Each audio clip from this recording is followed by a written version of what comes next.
I always was interested in science. My father was a science teacher. I really wanted to get into science because I wanted to sort of show that women can be in science as well. I went and did medical science at university, and then my first job was as a bench scientist. I kind of worked my way up the ladder and then moved to Melbourne and took a role as a study manager in cell gene. In December 2013, I'd come back from a study managers conference in the US, and I'd had a cough for a couple of weeks. I was actually pregnant at the time, and my obstetrician didn't like the sound of my chest. I had a scan done while I was there, and they found some lumps in my chest.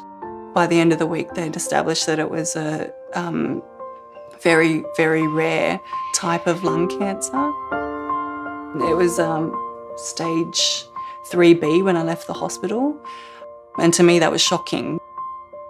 I didn't feel like I was on my deathbed. I was a young person, I was pregnant. How could a pregnant person have such a terrible disease and have no sort of cure? It was shocking. Since then, I've been on all sorts of treatments. I've been on chemotherapies, I've been on anti-angiogenics. It's very weird being a patient because it's just, as a study manager, you sit and you read through patient notes, and then all of a sudden you're experiencing it yourself, and your hair's falling out and you're nauseous.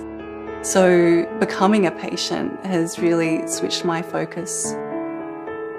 You forget that at the end of the page or at the end of an email is an actual patient experiencing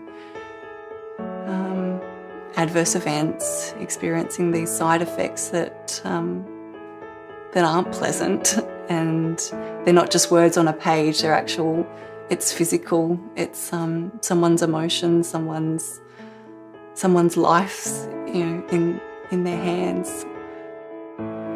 They're hoping that your drug is going to actually do some good and have some benefit for them.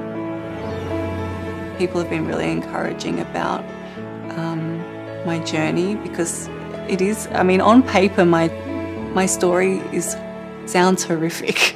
It sounds terrible, but living it's not too bad. And day to day, I'm in a much happier place than I potentially was 2 years ago.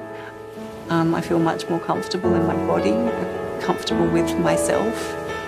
So it's just opened up a whole new world for me, one that is beautiful.